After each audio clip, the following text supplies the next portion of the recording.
दुर्ग जिले में शिक्षकों की एक अलग ही जंग चल रही है और उन्हें उस जंग के बदले में कोई जवाब भी नहीं मिल रहा है। हम लोग को 21 दिन हो गया, आज 21वां दिन है मैडम। हमारे भाई बहन लोग कल रात में भूखे पेट वहाँ पर थे, आदरणीय शिक्षा मंत्री के निवास के पास ही थे, वहीं रुके थे, वहीं सोए थे। तो अगर हमको पॉजिटिव नहीं मिलता है तो एक विश्वास होता है, शासन पर विश्वास होता है, उस विश्वास का भी खून होगा। और लोग जैसे इतने दूर से आए हैं तो उनके आशा विश्वास टूटते जाता है कि हम जाते हैं, हमारा कुछ काम नहीं होता है, शासन प्रशासन हमारे बारे में बिल्कुल नहीं सोच रही है। आप लोग को नहीं लगता कि शिक्षा मंत्री जी ने सिर्फ अपने आवास के सामने से आप लोगों को हटवाने के लिए आप लोग को ये कहा कि अगर आप लोग यहाँ से हटते हैं तभी आप लोगों की बातें जो मांगे हैं उन्हें पूरा किया जाएगा या फिर सुना जाएगा? आप लोग को ऐसा नहीं लगता? ये हमारे ऊपर एक दबाव बनाया जा रहा है ताकि हम लोग यहाँ से अपना बोरिया बिस्तर उठा लें और हम लोग वापस स्कूल में चले जाएं। कि हमारा भी वेतन उस स्तर पर कर दीजिए महोदय जी कि हम भरपेट खा पाएं और अपने परिवार को एक भरपेट भोजन और सही शिक्षा दे पाएं। हम लोगों के जैसे गन्ने के तरीके से चूस रहे, हम लोगों का शोषण कर रहे हैं, वो शोषण हम लोगों को जारी रहे और हम लोग अब वो शोषण में जी करके दबाव पूर्वक अपना जीवन व्यतीत करते रहे, ये उनकी मंशा है। शरीर में पीठ में दर्द होता है, किसी का एक्सीडेंट होता है। कल जो कार्यक्रम हुआ था उसमें 13 लोग हमारे अभी तक 11 साल में क्या कहते हैं मृत्यु हो गई है, एक्सपायर हो गए। तो उनके लिए कोई योजना नहीं है। तो हमको कम से कम संविलियन किया जाए, समान काम समान वेतन शासन को बहुत ज़रूरी हो गया। आज की महंगाई में हम लोग को बहुत दिक्कत हो रहा है, अपने परिवार का पालन पोषण करना, अपने बच्चों को पढ़ाना। दाहिने और बाइने दोनों ही तरफ जो है ऐसे बैरिकेडिंग लगाई गई है मानो अतिथि शिक्षक लाखों की संख्या में हो और वो सीधा सीधा छत्तीसगढ़ के शिक्षा मंत्री गजेंद्र यादव जी पर वार करने आ रहे हों। दिविजा इंटीरियो, भिलाई का ट्रस्टेड इंटीरियर डिजाइनिंग और मैन्युफैक्चरिंग स्टूडियो, जहां हर डिजाइन सिर्फ बनाया नहीं जाता बल्कि महसूस किया जाता है और इसी सोच को हकीकत में बदल रहा है दिविजा इंटीरियो। एक इंसान को बेहतर सिर्फ एक शिक्षक ही बनाता है और उसी इंसान को क ख ग घ पढ़ना भी एक शिक्षक ही सिखाता है। लेकिन छत्तीसगढ़ के दुर्ग जिले में शिक्षकों की एक अलग ही जंग चल रही है और उन्हें उस जंग के बदले में कोई जवाब भी नहीं मिल रहा है। इस जंग का आज 21वां दिन है। मैं इस समय दुर्ग के गोंडवाना भवन में मौजूद हूँ, जहाँ पर आप मेरे पीछे देख सकते हैं कि अतिथि शिक्षक जो हैं इस जंग को लड़ रहे हैं और वो इस समय यहाँ रात के समय रुककर मेरे पीछे आप देख सकते हैं खाना खा रहे हैं।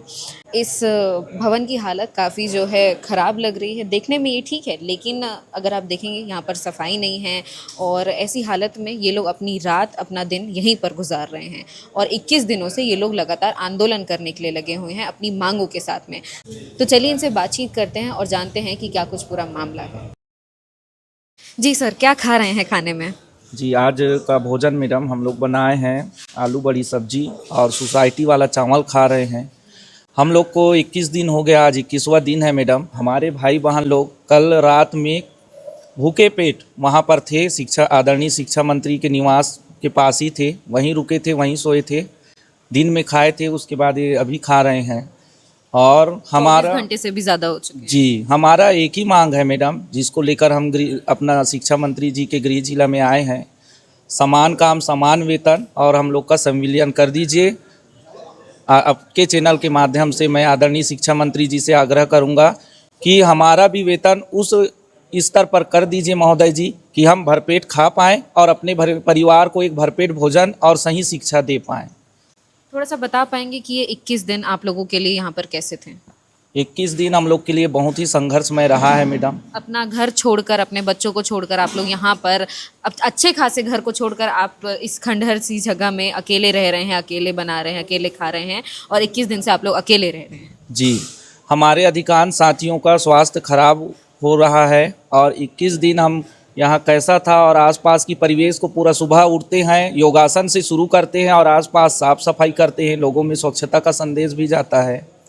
और हम लोग जिस दयनीय स्थिति से गुजर रहे हैं वो दयनीय स्थिति आदरणीय शिक्षा मंत्री जी देखेंगे तो खुद ही बोल पड़ेंगे कि हम लोग जो है मैडम वेल क्वालिफाइड टीचर हैं और 2016 से नियुक्ति है हमारी, 11 साल हो गया और उस समय भी शिक्षाकर्मी का पेमेंट 15,000 ही था हमारे बराबर। आज उनका बढ़ के 70 से 80,000 हो गया और हमारा नाम मात्र का 20,000। तो हमें बस समान वेतन समान काम चाहिए और हमारा नियमितीकरण चाहिए। आपके साथ की महिलाएं भी काफ़ी सारी थी जो आपके साथ में आंदोलन कर रही थी, वो कहाँ पर हैं? जी, महिलाएं इधर एक भवन है, महिलाओं के लिए अलग भवन किए हैं, तो भोजन के समय उन लोग आ जाते हैं, हमारी बहनें लोग, और फिर भोजन करते हैं मैम। यहाँ का आपको किराया कुछ देना पड़ रहा है? नहीं, अभी सामाजिक स्तर में सहयोग के रूप में दिए हैं। इससे पहले बता दूं कि हम लोग 3-4 भवन इधर से उधर प्रेशराइज में दबाव डाल के फिर चेंज कराते ही गए हैं, तो ये हमें आश्रय मिला है। जी, हमारी बस एक ही मांग है मैम, वेतनमान और समान काम समान वेतन, और हमें नियमितीकरण कर दीजिए ताकि हम खुद भी एक अच्छा सा भोजन, संतुलित आहार भोजन कर पाएँ, घर परिवार वाले लोग को संतुलित भोजन करा पाएँ और एक सही शिक्षा दे पाएँ। जी सर, कल रात को आप सभी लोगों ने जितने भी अतिथि शिक्षक आप लोग दुर्ग आए थे, आप सब लोगों ने मिलकर जो शिक्षा मंत्री हैं उनके आवास के बाहर में रात गुजारी। कितना वो समय था और उसके बाद में अब शिक्षा मंत्री जी का क्या जवाब आया है? जी, आपके चैनल को बहुत बहुत धन्यवाद मैडम।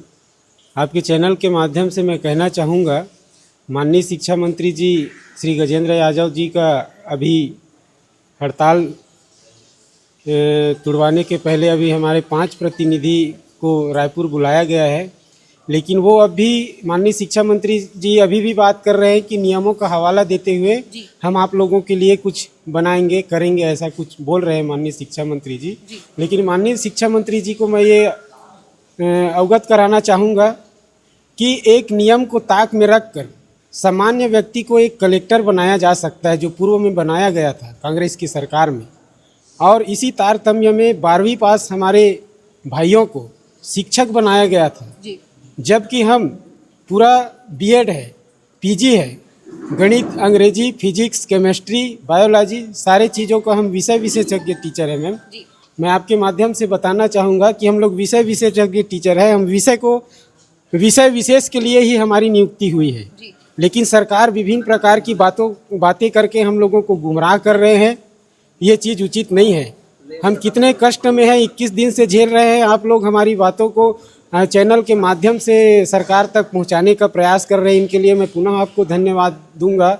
जब हम कल रात्रि सारे लोग, छोटे छोटे बाल बच्चे, हमारी माताएं, बहनें, सारे लोग हम सड़क पर थे, मच्छर काट रहे थे मैम, और सांप बिच्छू भी निकला हुआ था। तो कल 24 घंटा बीत जाने के बावजूद भी सरकार ने हमारी सूध नहीं ली। न सरकार का कोई प्रतिनिधि मंडल, न कोई व्यक्ति हमको पूछने के लिए यहाँ पर हमारी हड़ताल जगह पर नहीं आए। आज जब 12-1 बजे के बाद उनका प्रतिनिधि मंडल हम लोगों से मिलने के लिए आए और चर्चा करेंगे, इस प्रकार से कहकर हमारे 5 प्रतिनिधि को रायपुर बुलाया गया है। वहाँ से अभी तक कोई सकारात्मक नहीं आया है, और यदि सरकार हमारी बातों को, हमारी मांगों को नहीं मानती है, तो मैं निवेदन पूर्वक कहना चाहूँगा, यदि हमारी बातों को समर्थन नहीं करते हैं, समान काम समान वेतन का 38,000 ग्रेड पे यदि वेतन हमको नहीं प्रदान करते हैं सरकार, तो हमारा आंदोलन अनवरत जारी रहेगा और इससे भी उग्र और आगे करेंगे मैम। जी, आपके चैनल के माध्यम से मैं यही कहना चाह रहा था। बहुत बहुत धन्यवाद। सर, जिस जगह पे आप लोग इतने समय से थे, मतलब 24 घंटे से ज़्यादा का समय आपने एक जगह पर गुजारा, अब वहाँ पर बहुत भारी जो है बैरिकेडिंग है। शिक्षा मंत्री के निवास के बाहर में ऐसी बैरिकेडिंग लगाई गई कि आप लोग मानिए कि 100 की तादाद में नहीं बल्कि लाखों की तादाद में आए हों। उसको देखकर क्या कहना चाहेंगे? जी मैडम, जो अभी 24 घंटे का जो दिन और रात हम लोग के साथ जो बीता है, हमारे लाइफ का सबसे इम्पोर्टेंट था, क्योंकि अपने पूरे स्टूडेंट लाइफ में हम लोग या फिर शिक्षकीय जीवन में भी ऐसा कभी नहीं देखे थे कि हम लोग भरी बरसात में पानी गिर रहा हो, रोड पे हम लोग बैठे हों, जहाँ न तो खाने का ठिकाना, न तो रहने का ठिकाना, न तो वहाँ पे पानी का भी ठिकाना नहीं था। खुद हम लोग बाटल लेकर के बहुत भटके, लेकिन पानी हम लोग को वहाँ नहीं मिला। हम लोग बिना पानी के रात भर वहाँ रहे, और सुबह भी हम लोग को मतलब शासन प्रशासन के द्वारा कुछ भी वहाँ पे अवेलेबल नहीं कराया गया, और हम लोग दूर दराज से आए हुए हैं। खुद मैं बलरामपुर ज़िला से आया हूँ, बलरामपुर ज़िले के रामचंद्रपुर ब्लॉक से, और हम लोग वैसे दुर्गम क्षेत्र में शिक्षकीय कार्य करते हैं, जहाँ की रेगुलर टीचर जा कर के पढ़ाना पसंद नहीं करते, या तो फिर ट्रांसफ़र करा के चले जाते हैं। लेकिन हमारी जो ये संवेदना है सरकार को दिखाई नहीं दे रही है, लेकिन फिर भी हम लोग को पूर्ण भरोसा है कि जो मोदी की गारंटी है, बीजेपी की जो सरकार है, हम लोग का मांग को जरूर पूरा करेगी। यही आशा और उम्मीद के साथ हम लोग अभी टिके हुए हैं। सर, इसके साथ ही हमें ये भी बताइए, जानकारी ये प्राप्त हुई है कि आप में से 5 लोग अभी रायपुर गए हैं और आगे की जो है कार्रवाई के लिए जो आप लोग को जवाब देने के लिए उन्हें बुलाया गया है, तो वहाँ पर क्या चल रहा है, आपको क्या अभी तक सूचना मिली? जिस तरह से मैडम वहाँ से प्रपोजल मिला हुआ है डेलीगेशन के लिए, तो हमारे संगठन के द्वारा एक डेलीगेशन वहाँ पर भेजा गया है, लेकिन अभी वहाँ से हम लोगों को फीडबैक नहीं मिला है। जैसे ही फीडबैक मिलता है उसके बारे में हम लोग बताएंगे। और आप कुछ नियमों को लेकर आज बयान जो है शिक्षा मंत्री जी ने दिया, उसको लेकर भी कुछ कह रहे थे। जी माननीय शिक्षा मंत्री जी का बयान आप लोगों के माध्यम से हम लोगों को आज सुनने को मिला। हम लोग मैडम हम लोग नियम के बारे में नहीं बताना चाहते थे। नियम ऑलरेडी ही शिक्षा मंत्री जी, शिक्षा विभाग वहाँ से बना हुआ है, वो सारी चीज़ उनके पास है, लेकिन उसके आज बयान को सुनकर हम लोग इस बात को रखने के लिए बाध्य हैं कि भाई आपने आज तक बहुत सारे ऐसे रूल्स और रेगुलेशन बना के रखे हैं जिसके अंतर्गत हम लोग नियमित हो सकते हैं। चाहे मैं बात करूं ऑपरेशन ब्लैक बोर्ड की, जन भागीदारी की, गारंटी गुरुजी की, और तो और लोरमी छपरवा में अभी हाल ही में आप लोगों ने एक आवासीय विद्यालय के 7 कर्मचारियों का रेगुलाइजेशन किया था, वो बहुत महत्वपूर्ण है। इसके अलावा आपने अभी वर्तमान में जो बीएड धारक है, जो नॉन क्वालिफाइड है, जिसको आप 2 साल के लिए आप क्वालिफिकेशन के लिए आप भेज रहे हो, और वो भी नियुक्ति के दौरान, तो भाई हम लोग तो एनसीटी गजट के अनुसार सेवा शर्तों को पूरा कर रहे हैं। सारी सेवा शर्तें को पूरा करने के बावजूद भी हम लोग आप आज सड़क पर मैदान पर उतरे हुए हैं, फिर भी से हमारी बातों को अनदेखा किया जा रहा है, हमारी मांगों को पूरा नहीं किया जा रहा है। जी सर, शुरुआत से लेकर आज 21वां दिन, कल आप लोग का 22वां दिन लग जाएगा, क्या कुछ कहना चाहेंगे इस मुश्किल परिस्थितियों में आप लोगों ने इन दिनों को गुजारा है, क्या कुछ कहना चाहेंगे? जी मैं कहना चाहूँगा कि हमारे जो हड़ताल का 21वां दिन है और हम अभी लगातार 2 दिन से वहाँ पे मैदान मतलब जहाँ पे बैरिकेटिंग लगा हुआ था वहाँ पे पूरा डटे हुए थे, और पूरा रात भर हमारे महिला साथी भी वहाँ पे बैठे थे, और वहीं पे हमारा मतलब सोना भी हुआ, लेकिन बहुत ही दिक्कतों को सामना, बहुत मच्छर और वहाँ सांप वहाँ बिच्छू का भी सामना हुआ है, तो बहुत ही दिक्कतें आया हुआ है। तो हम नहीं चाहते कि हम इस प्रकार से हमका दिक्कतें हो, तो हम आज स्थिति देखकर जो तहसीलदार है वो आए थे और डेलीगेशन को मिलाने की जो बात किए थे, तो डेलीगेशन जो हमारे गए हुए हैं अभी तक का वापसी का कोई प्रक्रिया नहीं आया है। जैसे ही कल आएंगे तो पूरा जानकारी हमारे संगठन को देंगे, और उसके बाद आगे जो रणनीति है, अगर सहमति बनता है तो हड़ताल समाप्त होगा, और नहीं बनता है तो पुनः वहीं पे धरना स्थल जो हमारा वही जहाँ पे बैरिकेटिंग लगा था उग्र के रूप में आगे बढ़ेंगे। अगर कल तक भी आपके पास में कुछ सकारात्मक जो है सूचना नहीं आती है, या आपकी मांगे पूरी नहीं होती है आपके 5 साथी जो रायपुर गए हैं उनके द्वारा में या फिर मंत्रियों द्वारा में, तो आगे क्या करेंगे? आगे का आंदोलन उस रूप में और उग्र होता जाएगा मैडम। अभी हम लोग जल सत्याग्रह के बारे में सोच रहे हैं। अगर हमारी मांगों के पूरा नहीं किया जाता है तो हम लोग जल सत्याग्रह करेंगे, जेल भरो आंदोलन करेंगे, मतलब हम लोग मैडम उग्र आंदोलन की ओर अग्रसर होने को मजबूर हो रहे हैं। विगत वर्षों 11 वर्षों की कार्यों को देखते हुए, सारे नियमों को शिथिल करते हुए राज्य अतिथि शिक्षक का नियमितीकरण, संलग्नीकरण किया जाता है। जी, यही आप आर्डर निकलवा दीजिए। हमारा दूसरा दिन हड़ताल यहाँ से समाप्त करेंगे और तीसरा ही दिन सभी अपने अपने स्कूल की ओर गंतव्य हो जाएंगे। बस यही लेटर एक निकलवा दीजिए माननीय मंत्री जी, आपसे एक हाथ जोड़ के विनती है। हमने हिंदुत्ववादी लोग हैं, हमने हिंदुत्ववादी सरकार बैठेगा तो हमारा काम बनेगा बोल के आशा, एक विश्वास है। कृपया आपसे निवेदन है कि उस आस विश्वास पर आप खरा उतरेंगे। जी धन्यवाद। आप लोग को नहीं लगता कि शिक्षा मंत्री जी ने सिर्फ अपने आवास के सामने से आप लोगों को हटवाने के लिए आप लोग को ये कहा कि अगर आप लोग यहाँ से हटते हैं तभी आप लोगों की बातें जो मांगे हैं उन्हें पूरा किया जाएगा या फिर सुना जाएगा? आप लोग को ऐसा नहीं लगता? जी मैडम, आप बिल्कुल सही कह रहे हो। ये हमारे ऊपर एक दबाव बनाया जा रहा है ताकि हम लोग यहाँ से अपना बोरिया बिस्तर उठा लें और हम लोग वापस स्कूल में चले जाएं, और सरकार जो जैसे हम लोगों को चला रही है, हम लोगों के जैसे गन्ने के तरीके से चूस रहे हैं, हम लोगों का शोषण कर रहा है, वो शोषण हम लोगों को जारी रहे और हम लोग अब वो शोषण में जी करके दबावपूर्वक अपना जीवन व्यतीत करते रहे। ये उनकी मंशा है, लेकिन उनकी मंशा ये कामयाब नहीं हो पाएगा मैडम। हम लोग यहाँ से मांग पूरा होने के पहले बिल्कुल भी नहीं उठेंगे। जैसे आप बता रही हैं मैम कि शासन हम लोग को क्या कहते हैं, कुछ अगर कल हमको नहीं देती है तो हम क्या करेंगे। शासन हमारे लिए पॉजिटिव भी हो सकती है और निगेटिव भी हो सकती है, ठीक है। तो पॉजिटिव होगी तो हमारे लिए जो हमारा मांग है, हमारा जो दुख दर्द है, 10 महीने का हमको पेमेंट मिलता है, और घर से दूर बस्तर और सरगुजा के क्षेत्र में हम लोग ड्यूटी करते हैं। 400-500 किलोमीटर दूर से हम यहाँ पे आए हैं मैम। तो अगर हमको पॉजिटिव नहीं मिलता है तो एक विश्वास होता है, शासन पर विश्वास होता है, उस विश्वास का भी खून होगा। और लोग जैसे इतने दूर से आए हैं तो उनके आशा विश्वास टूटते जाता है कि हम जाते हैं, हमारा कुछ काम नहीं होता है, शासन प्रशासन हमारे बारे में बिल्कुल नहीं सोच रही है।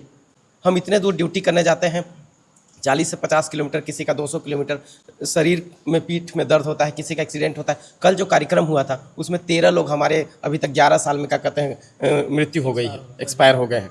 तो उनके लिए कोई योजना नहीं है। तो हमको कम से कम संविलियन किया जाए, समान काम समान वेतन शासन को बहुत ज़रूरी हो गया है। आज की महंगाई में हम लोग को बहुत दिक्कत हो रहा है, अपने परिवार का पालन पोषण करना, अपने बच्चों को पढ़ाना, बहुत मतलब हम लोग कष्ट के जीवन में जी रहे हैं कि हमारा कैसे कुछ भलाई होगा। घर वाले पूछते हैं, बच्चे लोग पूछते हैं कि पापा आपका कब संविलियन होगा। और स्कूल में जाते हैं तो स्कूल में चपरासी लोग हम लोग को कुछ नहीं समझते हैं, हमारा कोई इज्जत नहीं करते हैं। और क्या कहते हैं, फिर समझ सकते हैं प्राचार्य क्या हमको इज्जत देते होंगे। बच्चे लोग अभी हम लोग विषय विशेषज्ञ हैं, बच्चे लोग फ़ोन करके पूछते हैं कि सर आप लोग क्यों नहीं आ रहे हैं। हमारे स्कूल में 3 सब्जेक्ट के मैथ, इंग्लिश और साइंस के हाई स्कूल है, वहाँ पे 3 सब्जेक्ट के हम लोग जाते हैं। अभी हिंदी और सामाजिक विषय के बस वहाँ पे पढ़ाई हो रहा है, पढ़ाई पूरा ठप हो गया है। इससे मतलब पढ़ाई पर बहुत ज़्यादा प्रभाव पड़ेगा, वहाँ का रिजल्ट पर बहुत प्रभाव पड़ेगा। इस विषय में शासन को सोचना चाहिए। हम लोग को भी क्या कहते हैं बिल्कुल अपने कार्यस्थल को छोड़ के यहाँ आने का मन नहीं करता है। बच्चे लोगों को शुरू से ही पढ़ाने का मन करता है, वहाँ पे जाके पढ़ाएं और वहाँ पे हम लगे रहें। लेकिन हमारे साथ भी मजबूरी है, हम आज का अपने लिए 1 रुपया हमारे पास नहीं बच पाता है, अपने घर वालों से लेना पड़ता है, दोस्तों से कर्ज लेना पड़ता है, तब जाके हम अपना जीवन यापन कर पा रहे हैं। यदि गवर्नमेंट हमसे बात करना चाहे तो कम से कम उन बच्चों के बारे में, आदिवासी बच्चे जो गरीब हैं उनके बारे में सोच ले। आप सोच लीजिए मैम, हम लोगों का जनसंख्या है 533। यदि एक टीचर के पीछे में यदि 100 बच्चा भी प्रभावित होता है तो ये आंकड़ा मैम 1.5 लाख जाता है। अब सोचिए कि बस्तर सरगुजा ऐसे बिहार इलाका में 1.5 लाख बच्चे का मेन सब्जेक्ट जो कि science, physics, bio, English, commerce, math, तो ये सब सब्जेक्ट प्रभावित होगा। तो स्वाभाविक सी बात है, जो हमारा बोर्ड परीक्षा का रिजल्ट है, पढ़ाई शुरू से ही बाधित है, तो इसमें ज़रूर पहले से गिरावट आएगा। और इस साल का आप आंकड़ा देख सकते हैं, जितना भी बिहार इलाका का है, तो आंकड़ा जो है हमारे जो टॉप का जो मिडिल छत्तीसगढ़ बोलते हैं, उससे रिजल्ट कहीं ना कहीं बेहतर है। तो मैं गवर्नमेंट से गुहार लगाता हूँ कि कम से कम हमारे बारे में नहीं, उन बच्चों के बारे में सोचे और बातचीत से मसला निकाले। और जो भी है, हम लोग भी नहीं चाहते कि हड़ताल करे, हो गया जा करके पढ़ाना चाहते हैं, लेकिन हमारी मांगों को भी सुने, क्योंकि इतना कम पेमेंट में किसी का ज़िंदगी नहीं चलने वाला। मैं ये देखिए, ये है छत्तीसगढ़ के शिक्षा मंत्री का दुर्ग निवास, जो कि अभी बंद हो चुका है। कल रात तक अतिथि शिक्षक यहीं पर थे, शांतिपूर्वक अपना प्रदर्शन कर रहे थे। मुझे नहीं लगता उनकी संख्या 300 या 400 से ज़्यादा है अतिथि शिक्षकों की, लेकिन यहाँ पर आप बैरिकेडिंग देखिए, ये सड़कें जो हैं खाली है, लेकिन मेरे दाहिने और बाइने दोनों ही तरफ जो है ऐसे बैरिकेडिंग लगाई गई है मानो अतिथि शिक्षक लाखों की संख्या में हो और वो सीधा सीधा छत्तीसगढ़ के शिक्षा मंत्री गजेंद्र यादव जी पर वार करने आ रहे हों।